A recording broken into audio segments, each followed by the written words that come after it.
जय हिंद and welcome to Study Battle. हम लोग देख रहे हैं भारतीय रिवर सिस्टम को देख रहे हैं, इंडियन रिवर सिस्टम। इसमें से आज का जो लेक्चर रहेगा ब्रह्मपुत्र नदी तंत्र पर रहेगा। इसको देखते हैं, ब्रह्मपुत्र नदी के विषय में देखते हैं। सबसे पहले हम एक इंडिया का मैप बना लेते हैं, ठीक है, अपना प्यारा भारत का मैप बनाते हैं।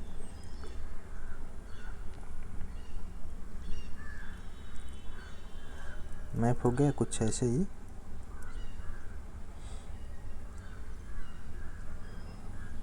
कुछ ऐसे ही मैप हो गया, ठीक है। और यहाँ पे देखिए ये है बांग्लादेश करके, बांग्लादेश है। तो तिब्बत नदी से जो निकलती है, तिब्बत से निकलने वाली जो यारलुंग जंगबो नदी है उसी का नाम ब्रह्मपुत्र है। और सांगबो भी बोलते हैं तिब्बत में, ब्रह्मपुत्र नदी को सांगपो या सापू भी बोलते हैं, ठीक है। और जो यारलुंग जंगबो नदी है भारत में प्रवेश करती है, भारत में ब्रह्मपुत्र के नाम से जानी जाती है। यह पश्चिमी तिब्बत के यांगसी ग्लेशियर, ये पश्चिमी तिब्बत के यांगसी ग्लेशियर से निकलती है, ठीक है। और हिमालय के समांतर चलती है, हिमालय के समांतर चलते हुए और यहाँ पे अरुणाचल प्रदेश के पास नामचा बरवा शिखर के पास यू आकार से घूम जाती है। देखिए यहाँ से जा रही है कुछ ऐसे पूर्व की साइड और फिर यू आकार से मूवमेंट करके घूम जाती है और भारत में प्रवेश करती है। भारत के अरुणाचल प्रदेश में दिहांग, ठीक है, दिहांग नाम से प्रवेश करती है यहाँ पे। और आगे असम में इसका नाम हो जाता है ब्रह्मपुत्र नदी। तो ऐसा नहीं कि ब्रह्मपुत्र नदी पहले से ही है, नाम देखो नदी तो वही है लेकिन नाम चेंज है। तिब्बत में यारलुंग जांगबो नदी को नाम से जानते हैं, ब्रह्मपुत्र को सांगपो नदी से भी जानते हैं। फिर जैसे ही भारत में प्रवेश करते हैं अरुणाचल प्रदेश में उसको दिहांग नाम से जानते हैं। और आगे अरुणाचल प्रदेश के बाद ये देखो ये वाला रीजन जो है, ये वाला रीजन असम है। तो असम में उसको जानते हैं ब्रह्मपुत्र नदी से। और जैसे ही ये नदी क्या नाम है, ब्रह्मपुत्र नदी असम में जैसे ही बांग्लादेश में आती है, बांग्लादेश में प्रवेश करती है, उसका नाम चेंज होगा। हम प्रीवियस लेक्चर में बता चुके हैं, बांग्लादेश में प्रवेश करते इसका नाम हो जाता है जमुना नदी। और गंगा नदी जैसे प्रवेश करती है तो बांग्लादेश में नाम हो जाता है पद्मा। दोनों के संगम के बाद जो नदी निकलती है तो उसको बोलते हैं मेघना, ठीक है। तो ब्रह्मपुत्र नदी बांग्लादेश में क्या नाम से जानते हैं, जमुना नदी के नाम से जानते हैं, ठीक है। इसके अलावा देखते हैं ब्रह्मपुत्र सतलज और सिंधु, जो ब्रह्मपुत्र सतलज सिंधु, ब्रह्मपुत्र हो गया, सतलज और सिंधु, तीनों नदियों का जो स्रोत है तिब्बत के मानसरोवर झील, यहाँ पे तिब्बत के मानसरोवर झील से यहाँ से निकलती है। देखिए यहाँ से सिंधु सतलज भी हो गया, सिंधु सतलज ऐसे करके यहाँ से निकलती है, ठीक है। और तिब्बत में जो ब्रह्मपुत्र नदी है, तिब्बत में जो ब्रह्मपुत्र नदी को सांगपो या सापू के नाम से भी जानते हैं। इसके अलावा देखिए इसकी प्रमुख नदी जो है, इसके प्रमुख नदी में देखिए तिस्ता नदी हो गया, और कामेंग नदी हो गया, सुबनसिरी हो गया, धनसिरी हो गया, बहुत सारी नदियां हैं, लोहित नदी हो गया। तो 1 बाय 1 करके हम लोग देखेंगे एक बार। देखिए तो हम एक मैप बना देता हूँ, हम ईस्टर्न भारत का मैप बना लेते हैं ऐसे करके, ठीक है, समझ लीजिए ऐसे है ये। और लोहित नदी जो है पूर्वी तिब्बत की चयालचू पर्वत से श्रेणी से निकलती है। लोहित नदी जो पूर्वी तिब्बत की चयालचू पर्वत से निकलती है, लोहित नदी। इसके अलावा देखिए लोहित के अलावा आगे आपका सुबनसिरी भी हिमालय से निकलती है। सुबनसिरी जो है हिमालय श्रेणी से निकलती है। ये वाला रेंज जो है, ये वाला रेंज हिमालय है, तो यहीं से हमारा सुबनसिरी नदी निकलती है। और असम और अरुणाचल प्रदेश से होते हुए तिब्बत क्षेत्र में चीन में बहती है, ठीक है। इसके अलावा देखिए बराक नदी हो गया, बराक नदी ये भी मणिपुर पहाड़ी से, यहाँ से मणिपुर पहाड़ी से मिजोरम से होते हुए असम में बहते हुए बांग्लादेश में ऐसे करके प्रवेश कर जाती है, ठीक है। सब ये ब्रह्मपुत्र की सहायक नदियाँ हैं, सब ब्रह्मपुत्र में आकर मिल जाती हैं। और इसके अलावा असम घाटी के भी कुछ बड़े बड़े नदी द्वीप हैं, इसको भी डिस्कस करेंगे, ठीक है। तो अब क्वेश्चन को देखते हैं, क्वेश्चन के हिसाब से हम लोग डिस्कस करेंगे, कुछ ऐसा पॉइंट रहेगा तो उसमें हम लोग डिस्कस कर लेंगे। पहला क्वेश्चन है, तिब्बत में उत्पत्ति पाने वाले ब्रह्मपुत्र, इरावती, मेगांग नदियां अपने ऊपर पाटों में संकीर्ण और समांतर पर्वत श्रेणियों से होकर प्रभावित होती हैं। इन नदियों में ब्रह्मपुत्र भारत में प्रविष्ट होने से पहले अपने प्रवाह में यू टर्न लेती है। यह यू टर्न कहाँ बनता है, यू टर्न बनता है भूवैज्ञानिक तरुण हिमालय के अक्ष संघनी नमन के कारण, ठीक है। तो यही है इसका। इसके अलावा देखते हैं भारत में यारलुंग जंगबो नदी जो है किस नाम से जानते हैं, यारलुंग नदी को ब्रह्मपुत्र नाम से जानते हैं। यारलुंग जंगबो नदी है जो है तिब्बत में, ब्रह्मपुत्र नदी को यारलुंग जंगबो नदी से जानते हैं। अभी हम लोग डिस्कस किए थे। इसके अलावा देखते हैं नेक्स्ट क्वेश्चन है, तिब्बत में मानसरोवर झील के पास जिस नदी का स्रोत होता है वो कौन सी है? सिंधु है, सतलज है और ब्रह्मपुत्र नदी है। तीनों नदी तिब्बत के मानसरोवर झील के पास से निकलती है। ठीक है। नेक्स्ट क्वेश्चन है, बराक, लोहित, सुबनसिरी में से अरुणाचल प्रदेश से होकर बहने वाली जो नदी है, लोहित और सुबनसिरी जो है अरुणाचल प्रदेश से होकर बहती है। मानस नदी किसकी सहायक नदी है? इसका राइट आंसर है ब्रह्मपुत्र नदी का सहायक नदी है मानस नदी। और नेक्स्ट क्वेश्चन है, ब्रह्मपुत्र नदी तिब्बत में जानी जाती है सांगपो या सापू नाम से। ठीक है, तो नाम अलग अलग है, नदी एक ही है, नाम अलग अलग है। ब्रह्मपुत्र नदी देखो असम में जैसे आती है वहाँ ब्रह्मपुत्र नदी हो जाता है, अरुणाचल प्रदेश में दिहांग के नाम से जानते हैं, और तिब्बत में सांगबो या यारलुंग जांगबो नदी से नाम से जानते हैं। तो कई सारा नाम है, नदी एक ही है। देखिए नेक्स्ट क्वेश्चन, ब्रह्मपुत्र नदी का बहाव क्षेत्र है, तिब्बत है, बांग्लादेश और भारत, ये तीनों में ब्रह्मपुत्र नदी का बहाव क्षेत्र है। और ब्रह्मपुत्र की सहायक नदियां हैं, देखिए दिमांग, कामेंग, लोहित, सुबनसिरी, सब नदियां, बराक सब है ब्रह्मपुत्र की सहायक नदियां हैं। इसके अलावा देखिए ब्रह्मपुत्र, गंगा, सिंधु, ब्यास, तापी में से वह नदियाँ जिनका स्रोत बिंदु लगभग एक ही है, ब्रह्मपुत्र और सिंधु नदी है। ठीक है। इसके अलावा देखते हैं, इस नदी का उत्पत्ति सिक्किम में होती है और यह तीस्ता नदी की एक सहायक नदी है। इसका राइट आंसर है रंगित नदी है जो। ठीक है, तो ये रहा हमारा ब्रह्मपुत्र नदी के विषय में। अब देखते हैं दक्षिण भारत के कुछ इंपॉर्टेंट रिवर, इसके विषय में डिस्कस करेंगे। ठीक है, अब देखते हैं दक्षिण भारत की प्रमुख इंपॉर्टेंट रिवर जो भी है उसकी देखते हैं। दक्षिण भारत के जो इसके विषय में थोड़ा सा ब्रीफ में देख लेते हैं। दक्षिण भारत जो जल विभाजक का निर्माण होता है पश्चिमी घाट द्वारा होता है। ठीक है, और पश्चिमी तट के निकट जो है उत्तर से दक्षिण की ओर मोस्ट ऑफ द रिवर जो होता है उत्तर से दक्षिण की ओर बहती है। और जो अधिकतर नदियाँ जैसे महानदी हो गया, गोदावरी हो गया, कृष्णा हो गया, कावेरी हो गया, ये पूर्व की ओर बहती है। क्वेश्चन बहुत बार हुआ है कि कौन सी प्रायद्वीपीय भारत में कौन सी ऐसी नदी है जो पश्चिम की ओर बहती है। तो एक क्वेश्चन बहुत बार रिपीट हुआ, कम से कम हर एग्जाम में मोस्टली क्वेश्चन ऐसा आ ही जाता है। तो इसको देखेंगे, जो पश्चिम की ओर बहती है उसमें से नर्मदा हो गया, ताप्ती हो गया, माही हो गया। इसको एक बार स्ट्रक्चर से हम लोग बना कर देखते हैं। स्ट्रक्चर बना के सबसे पहले भारत का एक मैप बनाते हैं। देखिए भारत का मैप है। ठीक है, ऐसे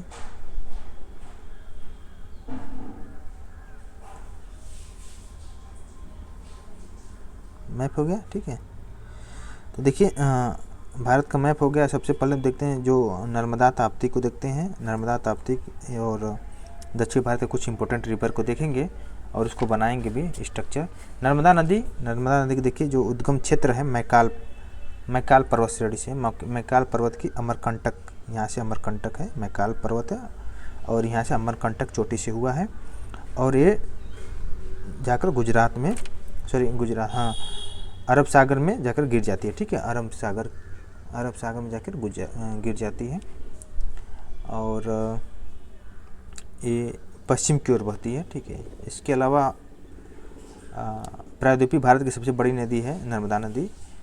और इसके उत्तर में देखिए, इसके उत्तर में विंध्याचल वाला क्षेत्र आ गया, ये उत्तर में विंध्याचल हो गया। और इसके दक्षिण में सतपुड़ा रेंज हो गया, सतपुड़ा पहाड़ी हो गई।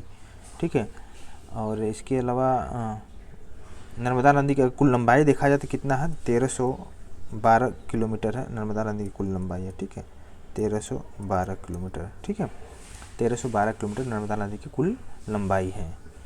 ठीक है, अब देखते हैं नर्मदा नदी के अलावा ताप्ती नदी को देखते हैं। ये भी मध्य प्रदेश से निकलती है, मध्य प्रदेश से सतपुड़ा, यहाँ से सतपुड़ा है, अभी हम देखे थे, सतपुड़ा से निकलती है।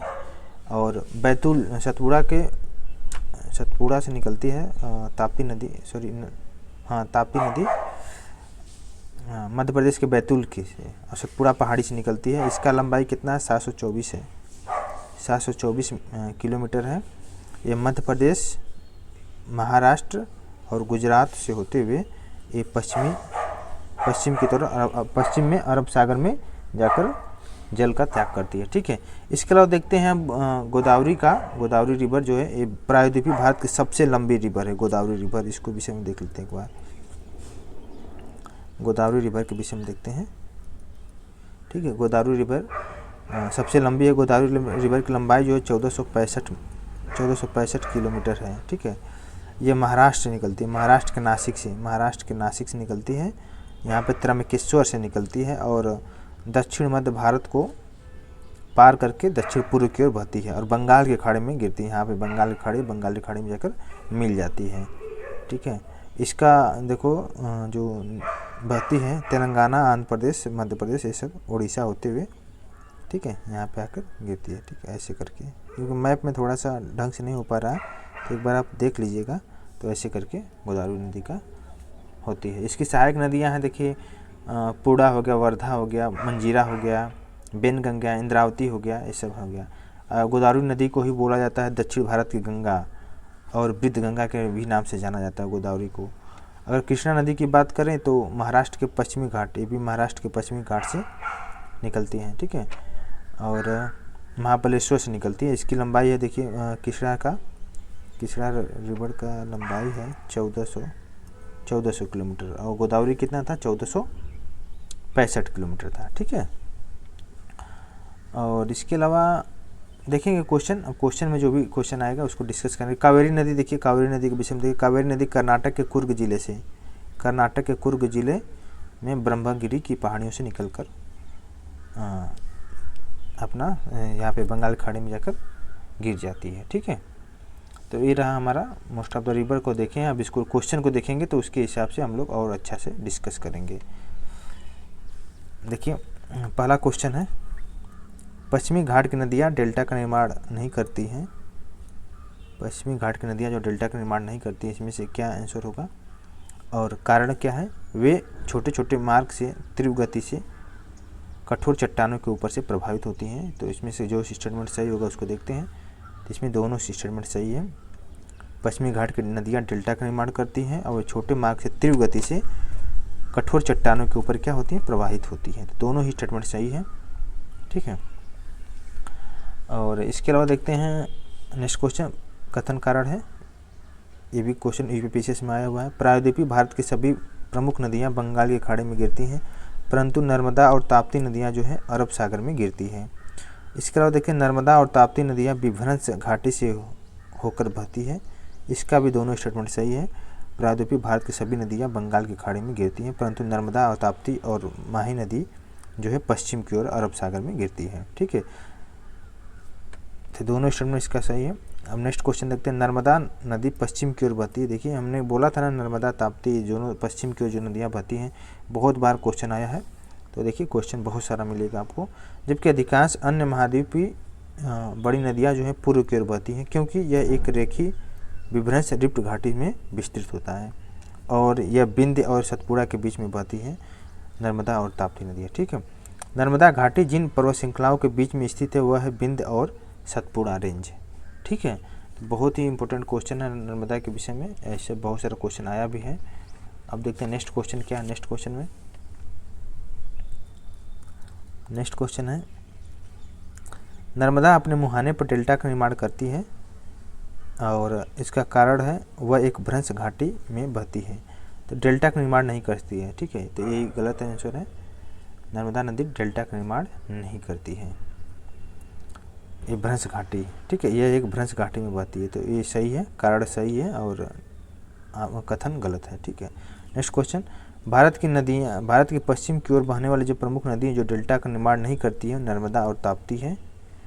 इसके अलावा देखते हैं, कृष्णा, गोदावरी, तापी एवं कावेरी नदियों में से वह नदी जो भ्रंश घाटी से होकर प्रभावित होती है। इसका राइट आंसर है ताप्ती रिवर हो गया। ठीक है, ताप्ती और नर्मदा रिवर। तो नर्मदा इसमें ऑप्शन में नहीं है, तो ताप्ती को ही चूज करेंगे। इसके अलावा देखते हैं नेक्स्ट क्वेश्चन देखते हैं, राजनांदगांव रायपुर, बस्तर एक कोरबा जनपदों में से नर्मदा बेसिन का भाग है। तो राजनांदगांव है इसका भाग है। अमरकंटक से उद्गम होता है नर्मदा नदी का, अमरकंटक से उद्गम होता है, हम लोग देख लिए स्टार्टिंग में ही।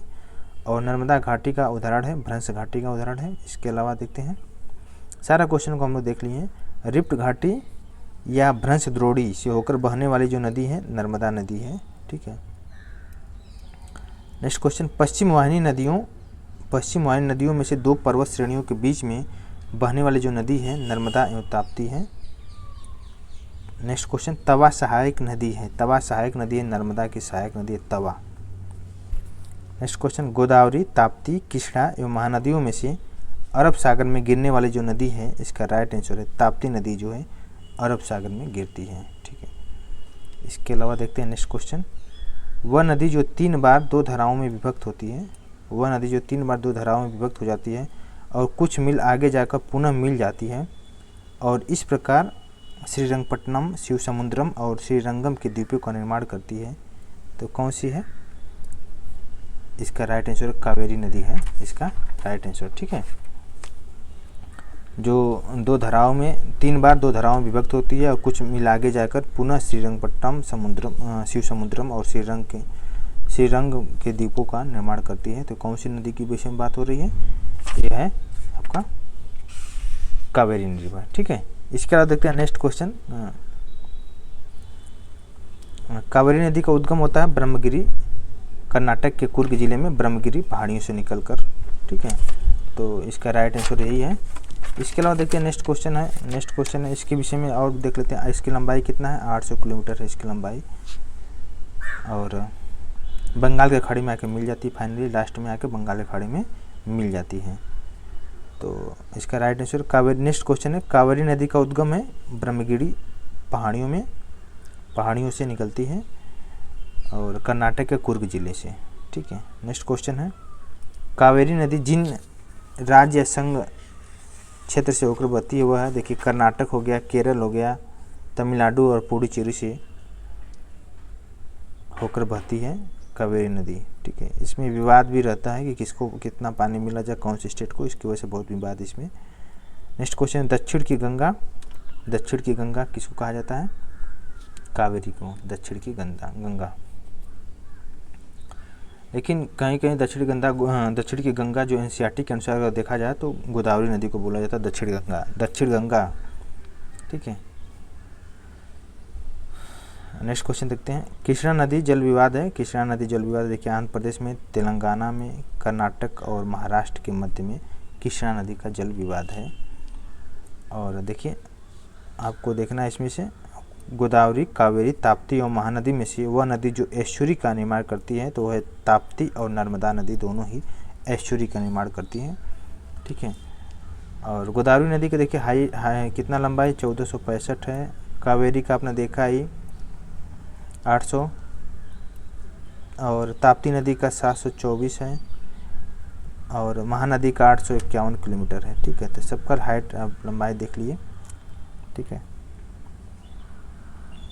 इसके अलावा देखते हैं अवरोही क्रम में लिखना है, तो गोदावरी, महानदी, नर्मदा व ताप्ती नदियों की लंबाई के अवरोही क्रम में, तो सबसे बड़ी हो गया गोदावरी, उसके बाद नर्मदा,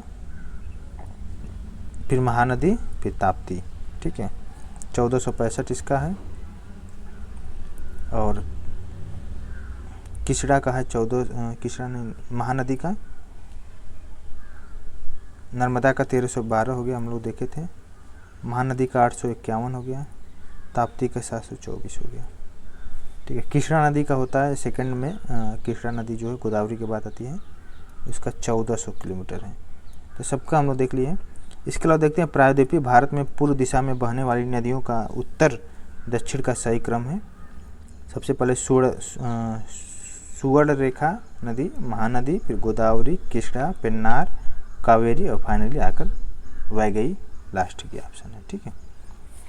मानचित्र को आप अगर देखेंगे तो मानचित्र के हिसाब से आपको और अच्छा क्लियर होगा, तो आप जब भी पढ़िए तो मानचित्र को रखकर क्वेश्चन को देखिए। नेक्स्ट क्वेश्चन, गोदावरी, तापी, कावेरी एवं कबाब में से पश्चिमी घाट में जो नहीं निकलती है वो है, पश्चिमी घाट से नहीं निकलती है, तो तापी नदी जो है पश्चिमी घाट से नहीं निकलती है। इसके अलावा देखते हैं नेक्स्ट क्वेश्चन, लंबाई के दृष्टिकोण से नदियों का घटता क्रम, सबसे लंबी से लेकर सबसे छोटी तक। देखिए गोदावरी सबसे लंबी है, उसके बाद कृष्णा, गोदावरी का आपने देखा है 1465, कृष्णा का 1400, नर्मदा नदी का 1312, महानदी का 851। तो आपने देख लिया, याद भी होना चाहिए, ठीक है। इसके बाद देखिए नेक्स्ट क्वेश्चन, सही कथन देखना। डायरेक्ट हम लोग सही कथन को देखते हैं। महानदी का उद्गम जो होता है छत्तीसगढ़ के पठार से होता है, महानदी का उद्गम। और गोदावरी नदी का उद्गम होता है महाराष्ट्र में, और ताप्ती नदी का उद्गम होता है मध्य प्रदेश में, कावेरी नदी का होता है कर्नाटक के कुर्ग जिले से होता है, ठीक है। तो लगभग हम लोग सभी चीज़ को देख लिया। अब देखते हैं नेक्स्ट क्वेश्चन। नेक्स्ट क्वेश्चन देखते हैं, तेल नदी किसकी सहायक नदी है? तेल नदी है महानदी की सहायक नदी है। नेक्स्ट क्वेश्चन, वह नदी जिसकी घाटी गहरी खंडभूमि के लिए विख्यात है, उसका राइट आंसर चंबल। दक्षिण भारत की नदियों के प्रमुख अपवाह तंत्र है वृक्षनुमा। इसका देखिए सोन, नर्मदा एवं महानदी निकलती है अमरकंटक से, ठीक है। और देखिए नर्मदा, तापी, मांडवी एवं महानदियों में से वह नदी जो एस्चुरी नहीं बनाती है, महानदी नहीं बनाती है। नर्मदा, तापी और मांडवी ये तीनों ही एस्चुरी बनाती हैं, महानदी नहीं बनाती है। उड़ीसा में अपना डेल्टा बनाती है महानदी, जो है उड़ीसा में अपना डेल्टा बनाती है, ठीक है। महानदी की देखिए, महानदी जो है छत्तीसगढ़ के धमतरी जिले में निकलती है, और इसका अगर लंबाई देखा जाए तो 851 किलोमीटर है, ठीक है। छत्तीसगढ़ उड़ीसा से होती हुई बंगाल की खाड़ी में आकर मिल जाती है और डेल्टा का निर्माण करती है, ठीक है। इसके अलावा देखते हैं नेक्स्ट क्वेश्चन, साबरमती, ताप्ती, कृष्णा या कावेरी में से वह नदियाँ जिनके घाटों में जल का अभाव होता है। साबरमती तथा ताप्ती नदियों के घाटों में जल का अभाव होता है। नेक्स्ट क्वेश्चन, वह स्थान जहाँ से भारत की दो महत्वपूर्ण नदियाँ का उद्गम होता है, जिनमें से एक की तरफ प्रवाहित होकर बंगाल की खाड़ी की तरफ प्रवाहित होने वाली दूसरी महत्वपूर्ण नदी में मिलती है, दूसरी अरब सागर की तरफ प्रवाहित होती है। तो इसका राइट आंसर है अमरकंटक, ठीक है, अमरकंटक से निकलते हैं। केरल में पूर्व की ओर प्रवाहित होने वाली नदियाँ प्रवाहित होने वाली पाम्बार है, भवानी है और कबानी है। ये तीनों ही केरल में पूर्व की ओर प्रवाहित होने वाली नदी है। इसके अलावा देखते हैं नेक्स्ट क्वेश्चन, मध्य प्रदेश में पूर्व से पश्चिम की ओर प्रवाहित होने वाली नदियां हैं नर्मदा, ताप्ती और माही। और नेक्स्ट क्वेश्चन, नर्मदा, महानदी, गोदावरी, कृष्णा नदियों में से सर्वाधिक बड़ा जलग्रहण क्षेत्र है। गोदावरी नदी का सबसे बड़ा जलग्रहण क्षेत्र है। नेक्स्ट क्वेश्चन, प्रायद्वीपीय भारत की सबसे लंबी नदी गोदावरी रिवर है। और वंशधारा, इंद्रावती, प्राणहिता एवं पेन्नार नदियों में से गोदावरी की सहायक नदी है इंद्रावती और प्राणहिता, ठीक है। भारत का दूसरा सबसे बड़ा नदी बेसिन गोदावरी बेसिन। अब देखते हैं सही सुमेलित करना है, इसको देख लेते हैं। ब्रह्मगिरी पहाड़ी से जो उद्गम क्षेत्र होता है कावेरी नदी का होता है। और वेरीनाग सोता झरना से झेलम नदी निकलती है। महाबलेश्वर पहाड़ी से कृष्णा नदी, और छोटा नागपुर पठार से स्वर्ण रेखा नदी निकलती है, ठीक है। इसके बाद देखते हैं नर्मदा, सोन, चंबल तथा ताप्ती नदियों में से गहरी खंडभूमि के लिए विख्यात है चंबल नदी विख्यात है, ठीक है। तो बस इतना अभी के लिए इतना रखते हैं। अन्य नदियाँ जो सिंधु, सतलज, जो बिहार के कुछ इंपॉर्टेंट रिवर को देखेंगे, और झेलम, चिनाब, रावी, व्यास सबको देखेंगे हम लोग नेक्स्ट लेक्चर में अन्य नदियों में, क्योंकि लेक्चर बड़ा हो जाएगा तो हम नहीं चाहते हैं कि बहुत ज़्यादा बड़ा हो, ठीक है। इसके अलावा हम लोग देखेंगे लूनी नदी को, माही नदी को, सतलज, झेलम, सारे नदी को देखेंगे अन्य नदियों में। तो अभी के लिए बस इतना ही रखते हैं। Thank you so much.